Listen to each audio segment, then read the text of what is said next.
Hey guys, it's Will here, back with another video. A few weeks ago I put out a video doing some list building with this book here, Fracture of Biel Tan, and finding some different ways to use the Ynnari list in here. And I said it was going to be part one of a series of 2 or 3 depending on how it went down, and on the whole I think people liked it, got a good number of views, good number of likes, so yeah, this is going to be part 2, and I've decided this is going to be a 3-part series. So tonight I'm going to take a look at another 3 lists using one using the Visarch, one using Yvraine, and one using the Yncarne, so lists designed to get the most out of these characters.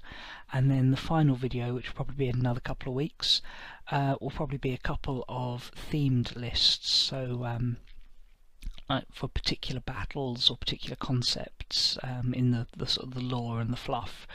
And then a final one talking about the list I'm going to be working towards. So 3 videos today, 3 videos in a couple of weeks. So if you like the first one, stay tuned because there's plenty more. Now when I did the first one I didn't have access to this here, the Harlequin Codex, but I've picked this up now, and it's certainly an interesting addition. There's some very fun rules in there, but I don't think there's anything that's particularly overpowered, so although a couple of these lists do include stuff from here, I think you can make a perfectly good Ynnari list just using Eldar and Dark Eldar, but the Harlequins fit the theme and they're a nice fun addition, do a couple of very specific things. Anyway, without further ado, let's take a look at the first list. So like I said, I wanted to do lists using the 3 characters and trying to get the most out of them, and the first of these is the Visarch. Now he's probably the most straightforward to use because essentially he does one thing. He runs into close combat backed up by a unit and starts beating people up with a really big sword. It's that simple. So to accompany him, obviously I needed a unit, and I decided the best way to do this would be to use the Soulbound Vanguard formation. Use this in at least one of my other lists in the first video because it's probably the best formation in there because it gives you some great benefits with extending the range on your strength from death and giving furious charge to your units if they're within 7 of another unit. But another benefit is +1 weapon skill and ballistic skill to any unit joined by either the Visarch or Yvraine. So the Visarch is pretty much a pure combat character, so I'm going to put him in either the Incubi or the Witches, running units of 8 for both of these. This will give the room in their transports for a character to join them.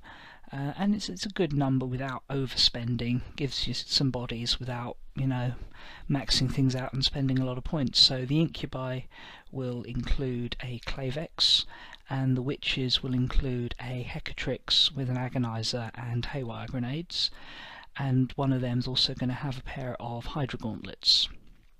So 2 very different close combat units, one with a lot of attacks, that 4+ invul in combat, more sort of tie things up and do a little bit of damage, and then the Incubi with their swords, potentially strength 5 on the charge, AP 2, really sort of cutting through power armour. And the Visarch can join either one of those depending on what you're facing, what you need to buff the weapon skill of. And both of them are going to have raiders with night shields to keep them alive long enough to get there, and dark lances, because when you're running the Soulbound Vanguard you need some anti-tank to pop the enemy vehicles because most of the units in there don't really hurt vehicles much themselves. To round out the formation, need 2 units of Dire Avengers, running 9 in each of these, including Exarchs with power swords and shimmer shields, because I think that shimmer shield is really worth the points for what it does. And both of these are going to have wave serpents, so the whole formation can keep up with each other, and those wave serpents are going to have the underslung shuriken cannon upgrade for a bit of extra firepower. Then the Visarch himself is going to be an HQ choice in a it's not combined arms, it's the combined arms attachment equivalent, the Soulbound Warhost, I can't remember, but it's the Ynnari combined formation. So he's going to be my HQ, and then my 2 troops, because I've already got a lot of infantry and sort of troops type units in the Soulbound Vanguard, and troops doesn't give me obsec, I've just gone for one of the cheapest options I could pick, and that is 2 minimum units of Cabalite warriors with shredders, envenoms, with splinter cannon upgrades. So move around, shoot stuff. It's more transports which allow the whole army to stick together, because that's really a key with Ynnari, that you need everyone to stay close together to make the most out of it. So it's going to be a relatively compact, fast moving force. And then finally, to finish it off, another transport with a unit in it, this time a heavy support choice Falcon with a unit of 5 5 fire dragons with an Exarch. And this is going to be the core of my anti-tank. So we've got the Dark Lances on the Raiders, we've got the potential damage in close combat, and then we've got the Fire Dragons and their Falcon Grav tank too, and that's got a Bright Lance upgrade. That's going to be yeah, the way we're going to pop vehicles ready for the Witches and the Incubi to charge out and do some damage. And I think that is just a nice straightforward list to get the most out of the Visarch. If my calculations are correct, that runs 1750. Now someone did comment in one of my previous videos that I was not quite right on the points. Not quite sure how that happened. I went back and checked using the Quartermaster app, which is how I tend to do my list building, and I couldn't see anything where I'd gone wrong. So either I've said it wrong in the video, or there's a miscalculation somewhere along the line. Maybe the numbers in Quartermaster are wrong, I'm not sure, but yeah, no, if my lists are wrong, then tell me. And I think they were all within enough room that there was some wiggle room. You can just take out a guy here or there, or take out a squad of jet bikes and add a couple of bits of war gear. You know, there was nothing completely game breaking there. You could fix those lists quite easily. But you know, if I'm wrong, call me. But you know, don't call me, don't phone me. I mean, call me on it in the comments. And yeah, but this should be 1750, which is what I'm aiming with all of these, because that tends to be what we play in our local meta. So anyway, that's the list with the Visarch. Now we're going to go on to Yvraine. Now in theory, you can just do exactly the same thing with Yvraine as you do with the Visarch. She's good in close combat, she likes to have a squad with her. She's a few more points. You'd have to sort of shave 50 points off elsewhere in the army, but she has that extra psychic potential, so that's a nice little buff. And you could just stick her in a Soulbound Vanguard, because they get the same benefits from her as they do from the Visarch. But rather than just recant the same list with a 50 point switch and a character swap, decided to do something a bit different. Now, one of her abilities gives her an extra D3 psychic dice. They have to be used by her, but then that frees up other psychic dice for the rest of the army. So I decided to run a list that had a lot of psychic strength to it, but also because I think Yvraine is probably the least points efficient of them, of the 3 characters. I wanted to make a list that was really points efficient, so this is my second list, starting off, as you'd expect, with Yvraine.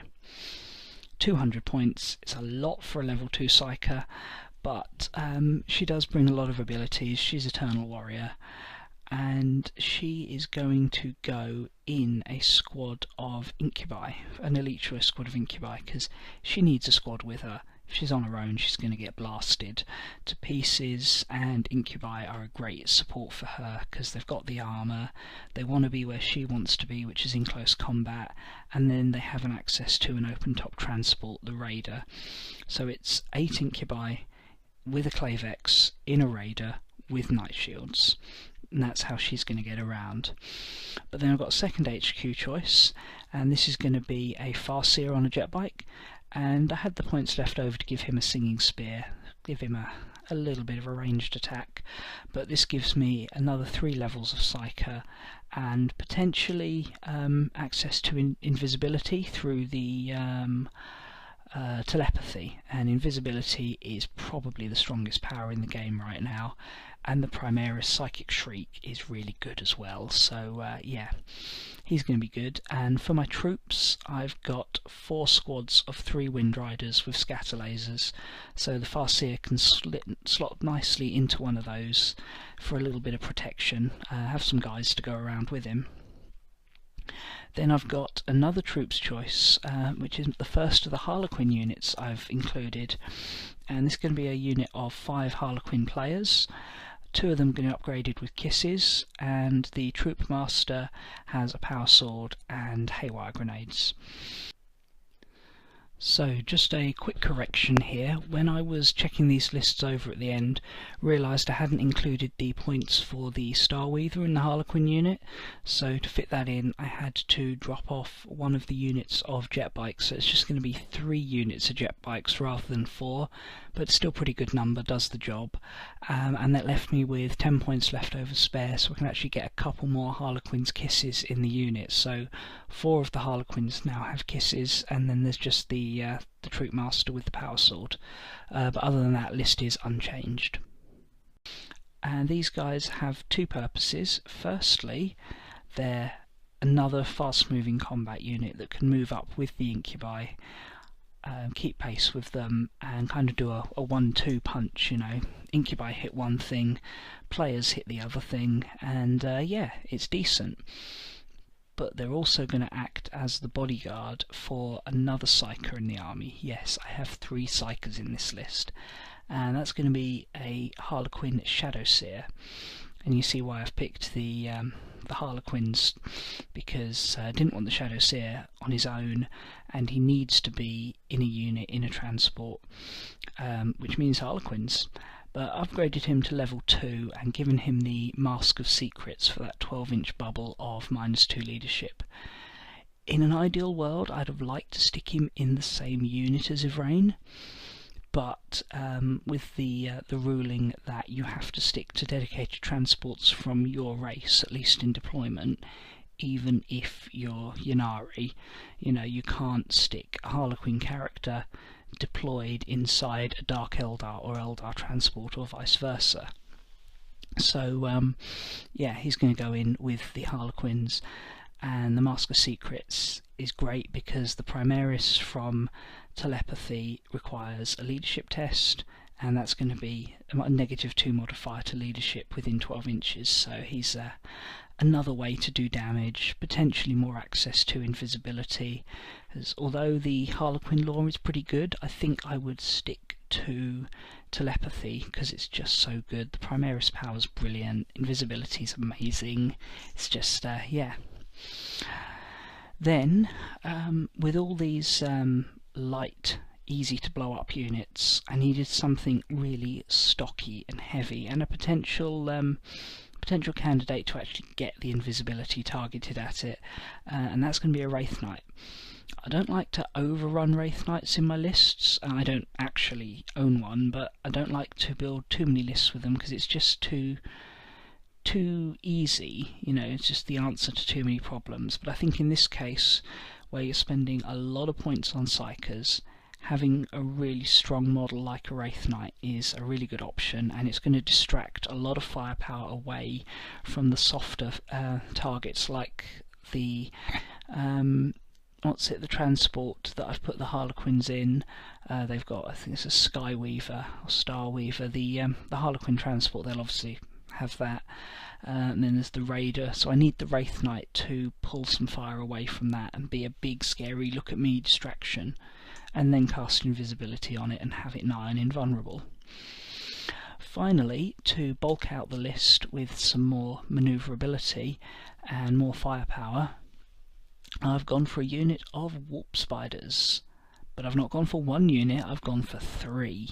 Taken an Aspect Shrine, 3 units of 5 Warp Spiders with Exarchs, and I've gone for the Twin Link Death Spinner just because it's modelled on the model, so I think it's how most people are going to end up playing it, just because it's such a hard conversion to get that off there. You might as well run them. So that's the army, 4 units of Wind Riders, 3 units of Warp Spiders. There's a lot of manoeuvrability and firepower there. Then you've got the combat punch of the Incubi and the Harlequins, the Wraith Knight for that long-range anti-tank with those 2D cannons, and potential just general scariness, and then 3 Psykers with Yvraine, the Jetbike Farseer, and the Shadow Seer. And I think this could be potentially a very deadly army. Certainly got a lot of psychic potential there, a lot of very good models, and particularly the Warp Spiders, as I said in my previous video, make really good use of Strength from Death, because they're so short ranged that they're very likely to be within range to benefit from their own kills or each other's kills. So that's my 1750 Yvraine list. And the final one I've gone for is one with the Yncarne. Now the Yncarne in a way needs the least support of the 3 characters, because he doesn't have independent character, so he needs to walk around on his own, but he doesn't walk around, he teleports around. And this is where I think his real strength is being able to show up unexpected in a part of the battlefield your opponent wasn't prepared to deal with him in. And I think the best way to use him is to bring him on in response to your opponent killing a unit. So it's your opponent's shooting phase, probably ideally towards the end of the shooting phase. They blow up a unit of yours that's relatively near to their army, and that's when you choose to trigger his ability to deep strike in. And then he's in position, he's really close, and then in your turn, because it's not the same player turn, if I'm reading the rules right, he can still assault that turn and act normally, because it's not the turn he arrived.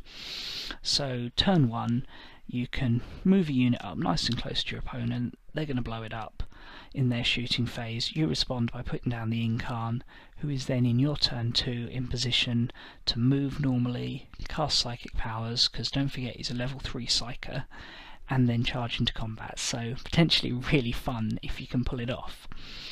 Anyway, to support the Yncarne, because he's a Lord of War, I need an HQ choice, and for that I've gone for a Spirit Seer. Cheapest HQ apart from a Lamy and Ynnead, Venom, and gives you another couple of psychic dice, which will be handy to support the Yncarne. Then I've gone for an elite unit to go with the Spirit Seer, Wraith Guard. Do love the Wraith Guard. Got the D or the Wraith cannons on there, so you've got the full D, not the template. I find the template too short ranged, and I like the full D. It's better value for money in my opinion. So 5 of them in a Wave Serpent. I've stuck a Bright Lance on the turret just for a little bit of extra anti-tank, and underslung Shuriken Cannon just for more overall firepower. So those 5 and the Spirit Seer will move up together. Then my 2 troops choices are going to be 2 min units of Cabalites, because they want to get forward. The Venoms that they're mounted in, because these are, like in the other list, 2 units of 5 with Shredders and Venoms with cannons. They can move up, get nice and close, and then if your opponent doesn't deal with them, you got a lot of poison fire nice and close. If your opponent blows one of them up, that's your opportunity to bring the Yncarne down. Then I've got 2 Falcons as my heavy support choice. These are going to not be a squad of 2, they're going to be 2 separate Falcons. Both of these are going to have Bright Lances for that little bit more of anti-tank. And then I've got an Avenger Shrine. Now this is a formation that requires you to take 3 units of Dire Avengers. Only 1 can have an Exarch, and that must have an Exarch.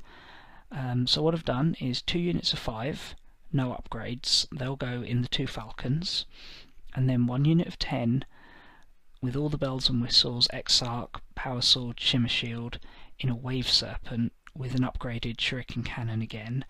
So with all of this together, going to have 2 Falcons, both with Avengers in, and 2 Wave Serpents, 1 with Wraith Guard and Spirit Seer, 1 with the maxed out Avenger squad. That's going to be 4 heavy transport vehicles moving forward at decent speed, backed up by the 2 lighter transports for the Cabalites. We have a lot of vehicles, so stuff that can't deal with vehicles is going to have a real tough time against this army. Also, by keeping them all clustered together, they can benefit from each other's power from pain, strength from death. And the way it works, if vehicles are wrecked, not exploded but wrecked, you can gain a strength from death bonus from them. So the wave serpents in particular are nice for that, because they very rarely explode. With the serpent shields, they're much more likely to just get hull pointed to death and become a wreck than explode, and then you can trigger a strength from death from the guys inside. Finally, to finish out the list, wanted to have a bit of assault punch, another unit that can move up fast with these guys and hit hard in combat, possibly to back up the Yncarne, because the Yncarne charging on its own may not be able to do everything it needs to. It might not have enough attacks, so it needs a bit of support. One of the fastest assault units that can back it up, and because I wanted to try throwing them in a list somewhere, is a unit of 4 Harlequin Skyweavers. So these are the Harlequin jet bikes. Got them for 4 of them, with 3 of them upgraded with Zephyr Glaives, because they're the combat weapon, and I really wanted this unit to be a combat support unit. I've got plenty of firepower with the Cabalites, the tanks, the Dire Avengers, the Wraith Guard, so I wanted to have a combat unit in there, and so that's going to be them. So yeah, that's it. 3 1750 lists. Hopefully 3 different ideas, 3 different ways to use the characters in the book. Let me know what you think. Is there something major I've missed out that I could be doing better? You know, part of the reason I'm putting these lists out, as well as to give you guys an idea of what's going on, is also to get feedback and see what I can include and what will work when I build my proper Ynnari list, because I've already run a couple of games with them, just sort of testing out with what I've had, but I want to add more things in. Definitely want to pick up the triumvirate at some point, and yeah, take it from there. Anyway, thanks a lot for watching, and I'll see you guys again soon. Bye.